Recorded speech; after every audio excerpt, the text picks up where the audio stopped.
to get around traffic and all. But listen, I wanted to congratulate you on, Florida State's near miss and offer condolences on the loss of Bobby Bowden. I know your coach, and I read your bio. I did not know that you were a Florida Stater and had the opportunity to play at the highest level like that. Yeah, well, thank you. And hey, by the way, it's great to be with you. I really appreciate the opportunity. And yeah, it was an incredible loss. A true legend and a coach, someone that I think transformed a lot of young people's lives. And, he worked with a lot of folks from different backgrounds. Some folks that grew up in very tough neighborhoods and communities. And he's like a father-like figure, Bobby Bowden was to folks. So it was a tough loss. I was up there for the funeral, but his legend will live on, and it was an honor to play for him. For sure, those were different days. I'm an Ohio Stater, so Woody Hayes. Okay. Of course. Well, listen, I was a Woody and Bo.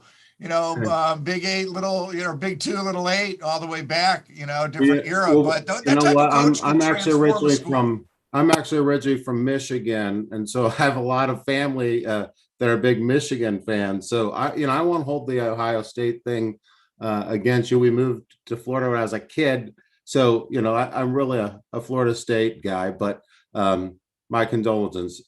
No, listen, my brother and my sister are both university. My brother and my sister are both University of Michigan grads. So I'm up on them big time over the past number of years, almost like the Steelers against the Browns. And listen, we can't ignore Tampa Bay coming back tonight either, of course. And we want to wish the Bucks, their best. I'll never be a Bucks fan because I'm going into the ground, wearing brown and orange, for the Browns. But I respect the big run that Tampa's on. Listen, let's get down to a little bit of business. And, just to, once again, and you could tell us, your passion for politics, how you got involved. I know you do real estate as well. And I wanted to pick your brain a little bit on what's going on in the market in Florida, because isn't that insane? But I so welcome you joining us. And Ruta, by the way, is tied up on 75. I think we might have talked about that before we went on. So I want to make sure she'll be joining us soon. But I so appreciate the bipartisanship of you coming into the green room today, Representative Buchanan, because listen, to me, this is the start of legislative season. As you know, we're heading into committee time. And, even though when I came down to Florida, I didn't really know that Florida was a 2-month legislative session. I laughed about that early on and said, wow, then that's crazy. But to me, I understand it now. There's committee time. There's other times when you guys get together and talk. And then during that 2-month period of time, to me, it's a focused time where we can kind of focus on the things that are going on in Florida, the problems that we need to solve. So to me, I almost appreciate the setup of it, but I think you would agree right now is the time to begin to talk about what's going to be going on next year.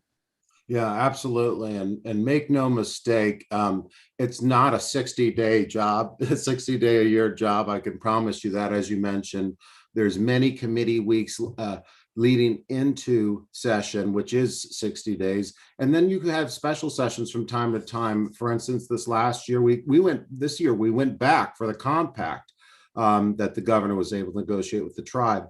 So we go back as needed, but there's a lot of prep work that goes into that. And the other idea I love about a system like Florida has, where you have more of a hybrid type system, it's not a full-time legislative system. Folks aren't caught in a bubble. And as you mentioned, it is a very productive time when we are up there. When you look at what we've been able to accomplish just in the last year, even through the committee I chair. So you have the Green Room show. I'd call my committee the Green Committee. I chair actually the Environment, Agriculture, and Flooding subcommittee in the House. And so pertinent in these days, of course, with everything from red tide to, obviously the flooding that we see all across the country right now. So we know how critical that is. I wanted to kind of share with you a little bit about what we were able to accomplish there this last session, because it was so historic in nature. And a lot of times, a lot of what we're able to accomplish isn't always published, or sometimes folks don't always get the information. So I appreciate the opportunity to get the information out there. As it relates to my committee, it's the first committee of its type, really, to really include and hone in on the flooding issue, but also looking into the future, looking strategically into the future for the state of Florida, because it doesn't matter, what party affiliation you are. The sea levels are continuing to rise. That doesn't need to be a political issue. It's occurring. And when we have a state that's at sea level, that needs to be something that's a top priority. And so that's something this session we did, looking in prospectively, looking into the future, because all too often you see politicians at the federal level and from time to time at the state level as well, local level even, waiting until there's a crisis before addressing it. And so this was something prospectively moving into the future we wanted to accomplish. And what we basically did as it relates to resiliency and sea level rise, we created a framework across the state with continuity, using modeling where you could compare apples to apples. For instance, this coast versus the other coast. Right now, what we had prior to this was basically a hodgepodge. And there's about 50 or 60 different models as it relates to modeling for sea level rise. So you need continuity. We decided to go with the NOAA modeling system, which is a government modeling system. And so we're using continuity across the state, but also creating a funding mechanism over time where we can have guaranteed $100 million a year to fund these critical infrastructure projects in our local communities. So we're allowing local communities to leverage their local funds at the state level, but also, and creating a system and mechanism for that to occur, while also opening the door for future resiliency funding at the federal level as well. So that was huge. And also as it relates to this last session, you mentioned water quality.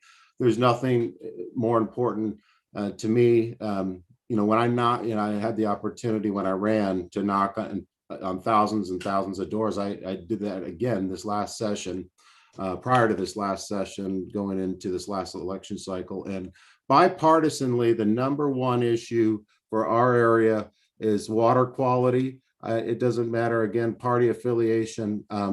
And so this is something that's very important because it's about our lifestyle and it's about our health here in Florida. And so I think it's so much more than just, an environmental issue. It's actual an economic issue as well. No doubt. 77% of Florida's economy is Florida's blue economy. So that is coastal economy and spring, and as it relates to our springs in the state. So it's really fragile, important. Yeah, it's really important that we do what we can. So we had a reclaimed water bill this last session that came through my committee that I was a big advocate for. You have 900 million gallons of wastewater that is partially treated, that goes into a lot of our fresh and saltwater bodies. What we did was we created a system over time where this water, the wastewater treatment facilities will be required to properly treat it to a point where it's drinkable, and then inject it back down into our aquifer to for future water use for the state, because that freshwater resources is another potential with fast growth in the state, a potential issue for. Well, listen, you're the realtor, Jane, representative, and I saw that in the bio as well. But seriously, just to kind of segue into that, I mean, what an unbelievable housing boom going on here in Florida. I know we had 4 houses, come to, for sale on my street. None of them lasted more than a day. All gone. It's crazy. People say, why is that? And I know there's a lot of reasons for it. I tend to believe that one of the reasons, believe it or not, is that we have a very active medical cannabis program here in the state of Florida. And I think a lot of retirees and veterans, of course, are moving, south, in their later years, and people just looking to relocate economically. I think a lot of them are going to look to Florida if they're cannabis consumers, up north, even, in a legal, program, or if, of course, they're in a medical program, but there's a lot of reasons. But you as a realtor these days, what a life you're living, of course. Yeah, I think there's a lot of reasons for it, by the way. I hadn't thought about that one, but well, no, that's my that could job is to make sure absolutely- you understand that one. No, you but know? I can absolutely understand that one. Absolutely. And additionally, I think lifestyle is a big part of it as well, and again, that's why I'm so passionate about, some of the things we've been able to get done, through my committee this last session and moving into the future. So, no, I look forward to the opportunity to having a conversation around some of this. And I'll just talk to you. I'll run down a few bills that I was able to get through. So this is outside my committee now, and we'll talk moving into the future.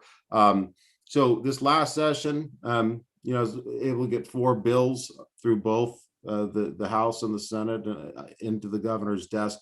We had a veterans bill. You may or may not be aware, we have one of the largest veteran communities in the entire state right here in South Sarasota County. And so, that is a constituency that is very important to me. And actually, it was a veteran who brought me. There she is. Hang on for a second. Let me get up and get Ruta into the zone here. Good morning. Good morning. Good morning, Ruta. James, how are you? Nice to see you. We have to joke about the only one artery north and south. Oh my God! Good luck. So was there an accident on 75 or something? Both ways. Both ways. I've heard the stuck on 75 excuse before, so it's okay. Yeah, it's like get the violin out. Well, it's great true, to be with you. I'm glad you could join us. Yeah, same I here. So appreciate sorry, you the guys were opportunity. talking. So Well, we were. I was just we mentioning that. were talking about the bills Yeah. that Representative Buchanan's been involved with, and go ahead and continue, sir. I was talking about the veterans bill that passed through both houses. In fact, we did a public signing with the governor on that bill, and that was something that was brought to me by a veteran in our extended community here. And it was something, Awesome. Those are the kind of bills that I'm so passionate about, when you're able to bring not a special interest, but something that's from an individual in your community. There's nothing more powerful, and there's nothing I enjoy more about my job than the opportunity to see things change in people's lives, especially when you're able to bring forward a policy bill or maybe an appropriations bill that impacts people in your community. So that was a great bill. It basically it creates opportunities for veterans as it relates to job opportunities, upward mobility opportunities, with the overall goal of making Florida the most veteran-friendly state in the country. The other bill, I will mention, I had 3 others, but I know we don't have all the time. Representative, can I just pop into that before we get into the next one? Because job protections in the medical cannabis space is so very important, and we have so many veterans that are involved in the medical cannabis program, and they all worry about that job protections. And the good news is we're seeing change at various levels. Amazon, for example, has come out with one of the more recent statements, and even Greg and U.S. Representative Stubbe, he's trying to push hard because he gets a lot of pushback too about the veterans, because the access for cannabis and then the restrictions that they face, they're worried about benefits, they're worried about everything, and so so it's a next step thing. It's a next step thing in what you've been interested in. The biggest, I think, heartburn that's given to a lot of folks or concern around all of this is what's going on at the federal level. Changes need to occur at the federal level, and they need to occur now. Really, I mean, it's unreal. The drug classification system that we have, I don't fully understand it. How can fentanyl be a Schedule II drug? I think it is, or 2 or 3, and you have cannabis that's a Schedule 1. It's so outdated, all of it. It all needs to be entirely updated. Fentanyl, a little piece of fentanyl is going to kill someone. Listen, I come out of the emergency medicine world, but the point is that lunacy of policy cuts at the social fabric, quite frankly, of a legitimate discussion about all drugs, right? So kids grow up now knowing that alcohol kills, fentanyl, opiates kill. They also know that cannabis is out there, but somehow doesn't kill. But it's appropriate education that I think all of us doctors and what we all should want as a society. But anyway, I just wanted to pop that in there because the veterans world and teachers and other, anybody with a licensure issue needs to have that taken care of, to be a safe user of cannabis in the And state of especially, Florida. and I don't want to interrupt also, I No. want to hear from James, is one of the things too that I think you're going to face a lot more, and maybe something that you might be able to hopefully like maybe do a bill on too, is again for the job protections. We're talking first responders after COVID. These people are like the doctors and the nurses and the first responders, from the intubation, from the deaths. The rate of PTSD for all of those workers is through the roof, and they don't want to go on the opioids. They don't, but they need Well, it's something. Ativan and And the Xanax and Ativan and the Lexapro and Xanax. Prozac, and we So need to have a I safe hope that alternative. I'm hoping to put a bug in your ear, and I'm so happy you're on today, because like there's so many things that the people working here on the front lines, they need help. They're gonna need help. So there's a lot of work, and I know that you do care about your constituents. I know you do, and like I'm hoping that going forward, like there's some help for them. Well, Ruta, I'd be, any ideas that you guys have, I would absolutely love the opportunity to sit down and talk about what it could look like, and look at putting something together. Be awesome. But the yeah. federal changes, you're right, I mean, have to occur, but we want to be, just like you were talking about with the water issues, you want to be ahead of the game. You want to make sure you're anticipating. One thing I've also learned about Florida politics many times, and listen, when you work on a bill, often you don't get it in your first year, often you don't get it in your first year, your second year, your third year. Sometimes it's not till your fourth year. And Senator Brandis, who I very much respect, Senator in your party, of course, Republican in the Senate. He taught me that it's incremental change here in Florida, right? And you need to keep your eye on the ball. But I think like this is the thing, and I think James hit on it earlier when you said you had bipartisan support on the veterans. You're going to have bipartisan support on first responders. I mean, the support that's going to come out for the first responders and the doctors and nurses on the front line, it's going to be overwhelmingly, I think, in his favor. So, like I said, Lynn. So, what else are you working on? Because I hijacked that one, because to me, listen, legal adult use or holding a medical card means nothing if you don't have protection at your job place. If you're a great employee, it should be treated like any other medicine. So I apologize for hijacking that one, but. Yeah, and to your point, you made an excellent point, and it's so very true. Some of the best legislation usually takes more than 1 year. In fact, I had a bill that we got done. This is one of the 4 bills I mentioned this earlier in the session, that we were able to get through both the House, the Senate, and signed by the governor. This is 3 years. Took 3 years to get a good bill that was actually brought to our delegation meeting 3 years ago from another. It was actually a local attorney that brought this bill to us. So to your point, a lot of times it takes a little bit longer. I'll give you another good example, and it's kind of a fun issue, and I think you'll enjoy it. So I brought forward this last session telehealth for pets. I don't know if you recall, Florida was one of the first states in the entire country. It was groundbreaking 3 years ago for telehealth for humans, and this was way pre-COVID. And now it's become kind of a model for the entire country, given what's unfortunately going on.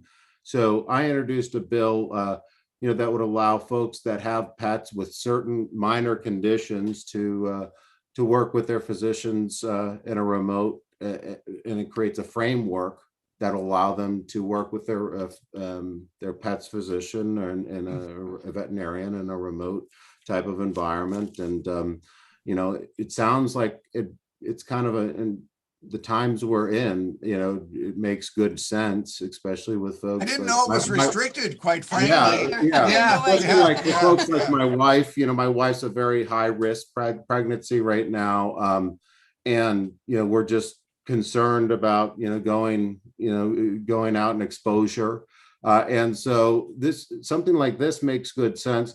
So we got it through the House, but it died on the Senate side. And so we're working with some stakeholders on that to see if we can get, maybe if there's changes we can make to get it done. But it was just an example I was using to your point earlier, a lot of times it does take longer, but it does get done. And I remain hopeful that at the federal level, maybe they'll take some notes, because as I mentioned earlier, it seems like as though, there's not a lot that's been able to get done up there, especially around the issue that's most important to you guys.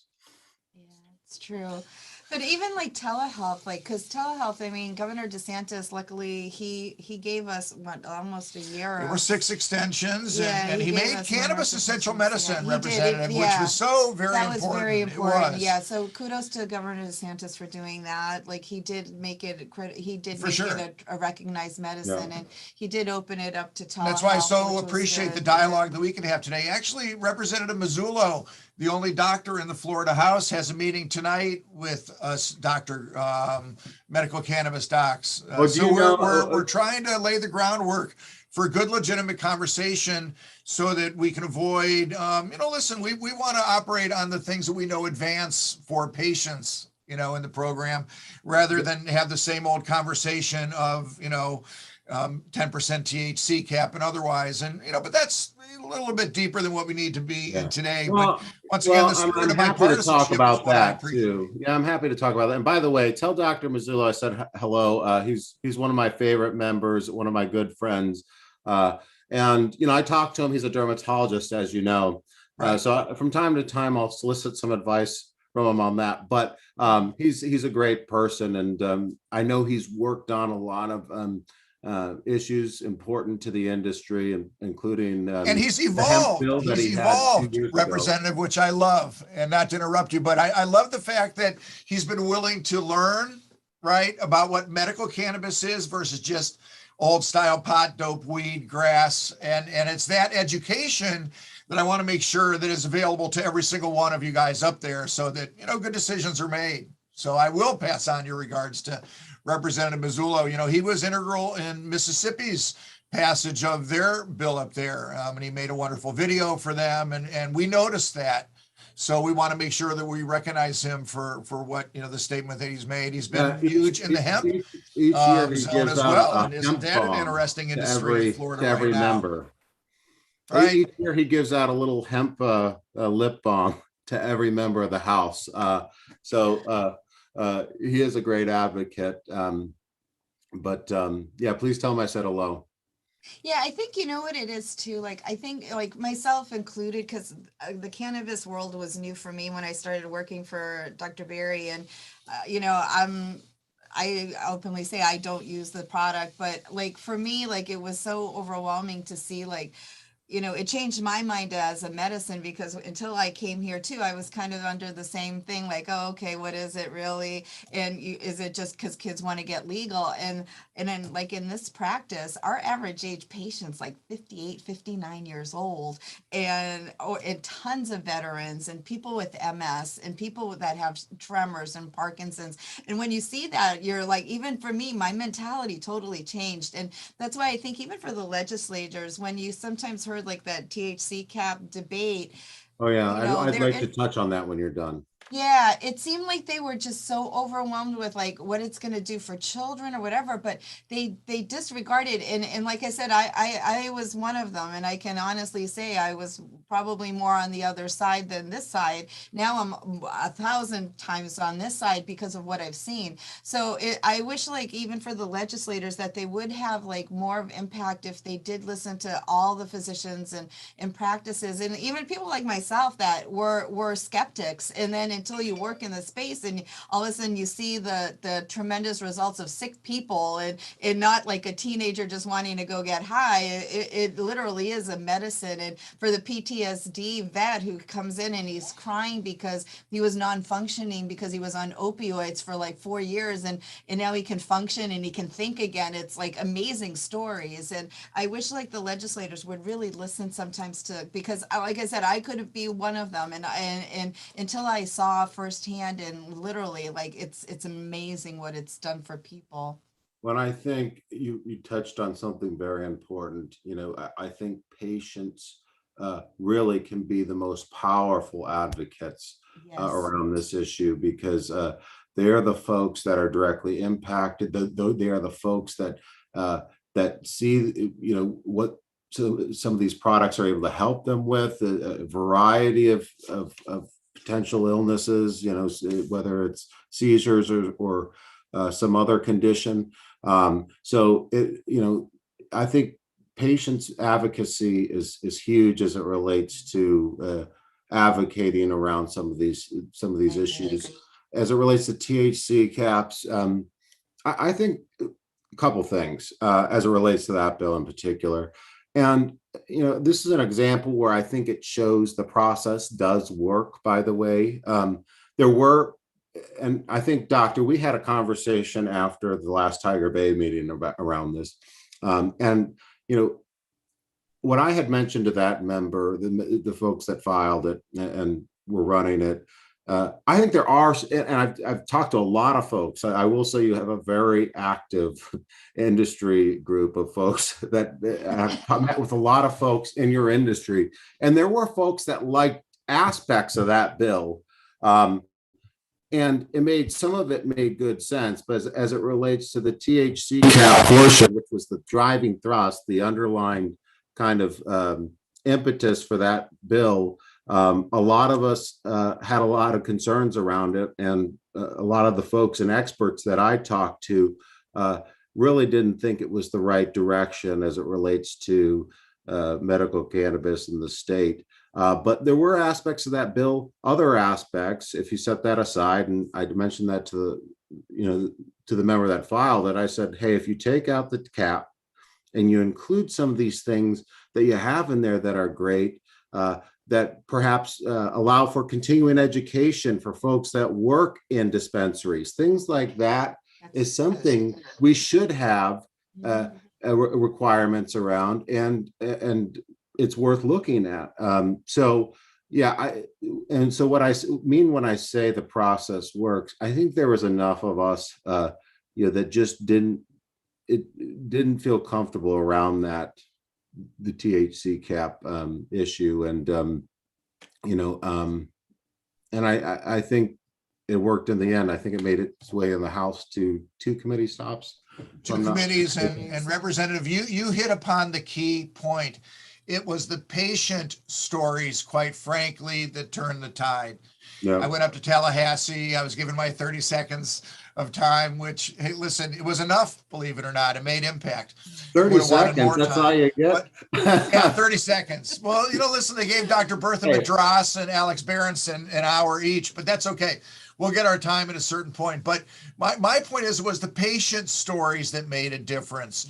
It was the 50,000 signatures, I think, from the Florida, for care campaign, things like that. So I know that the representatives listened. And a lot of the representatives, of course, Republican representatives, their constituents were calling in, and saying that, hey, this is impacting upon us. Well, so once again, it should not be bipartisan. That's why we're the green room. It is. We keep it on both sides. It should be an absolute non-political issue. Patient care, people. So, but my point is, it was the patient stories and the patient calls, and you hit upon it, I think, that absolutely made an impact. And you're right. It'll be a discussion. I know that it's going to come up again this year, and surely a great reason to make sure that we're engaging now. Absolutely. And I think you guys raised, a few, good points and things. Maybe we should have a follow-up conversation around as it relates to potential, the first responder piece, and maybe a few other things we could have a conversation around offline. But yeah, that'd be something I'd love to talk to you about as it relates to the patient advocacy. I think that's huge. I think we received 600 or 800 emails just around that THC cap. And by the way, I wasn't even on a committee. I know you. Yeah, that was my point, and I didn't mean to make it partisan, because to me it's always fascinating that this makes everybody a hero, I think. And I was so fascinated at the end that we didn't get the telehealth component, because it literally would have made 300,000 Democrats and 300,000 Republicans happy. And that would be the entire medical cannabis community. So to me, anybody that advocates for that community, no matter what party they come from, is going to be a hero, because it's green right down the middle.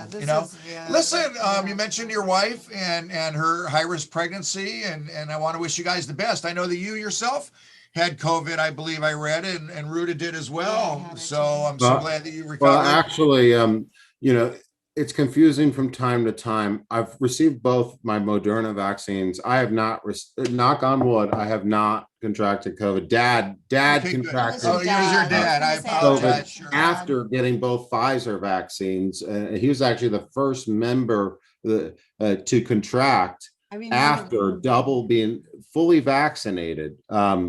And so, it's prompted this, well, we were already having kind of conversations, and they're looking into this potential need for another booster now. And, I think, very well, could be warranted. We'll have to see, but what unique times we're in. I'm sorry. I wish you guys well. What is there anything that you think that we as a community can do better now to encourage the holdouts that are still not vaccinated to take that step? I know there's so much debate around, personal freedoms and choices and things of that nature. But to me, the choice is clear right now towards getting vaccinated. What do you think? I think it's clear, making sure as it is readily available, folks that continue to advocate for it.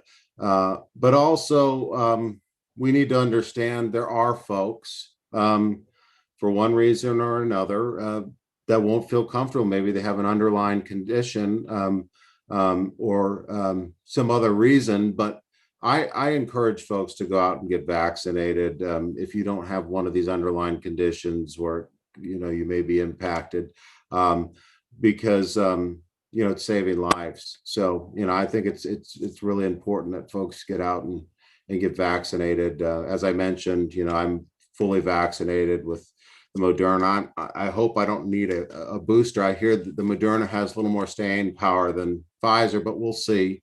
I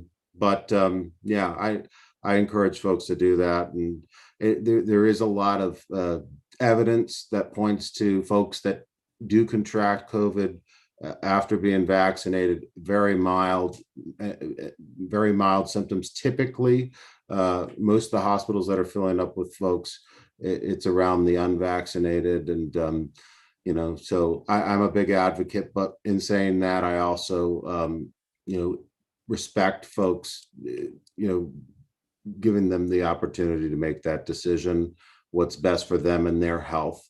But I wish them luck. Because there's family members. I think every family, or a lot of families, have family members in them that are in both camps on this. We all do. It's a rigorous debate when everyone gets together. So, we all do. And listen, I wish my loved ones and family that are not vaccinated the best of luck, and I do. Yeah. And it's the healthcare workers that, as Ruta mentioned earlier, that we really need to think of. Those people that can't get into the emergency room now with other conditions, things like that. We brought up last week that football player or whatever he was. It was the veteran from Texas with the cholangitis. And he couldn't get in. But thank you so much for your gracious time this morning. And I'm going to take you up on the opportunity to get together with you sometime before and or during committee. You're welcome here, of course, at any time. Lindsay knows that. She has the open. I told Lindsay, why don't we we should set up an appointment to come by and awesome.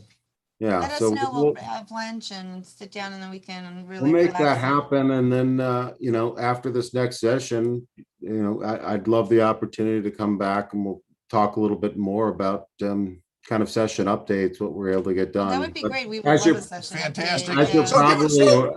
As you're probably aware, we're going to our first committee week this month. So while you mentioned earlier, it's only 60 days. It's not. It starts this month.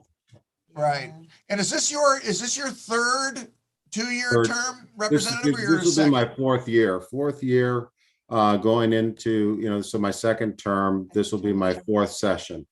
Right, and I would suspect as your last 4 years will come down, should you run again and win, some committee chairmanships and things of that nature would be obviously a goal of yours, and make further impact on the issues that are passionate to you. Yeah, in fact, I'm just very passionate about, and I feel very blessed I have the opportunity I do to serve in the committee I do, because not only is this the committee I chair right now, not only is it something that's very important to my constituency, water quality, the environment, all this stuff is really important, not only to my area, it's something I'm passionate about.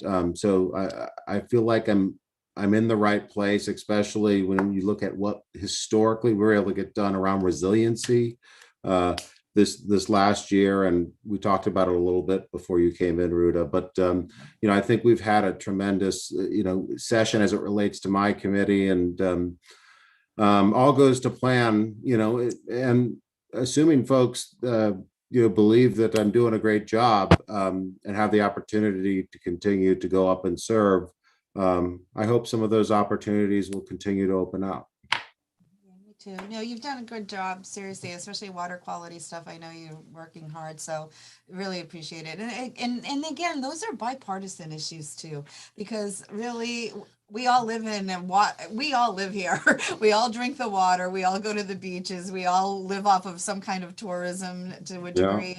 And so it is. These are all green issues, and I think those are so important. So if we have somebody fighting for that, kudos to that person fighting. So well, as I mentioned to you, it's the number, and you nailed it, and we talked about it earlier. It's the number one bipartisan issue. When you go door to have conversations with folks, what matters to them. It's for this area, if you're along the coast, even inland, it's water quality. Important.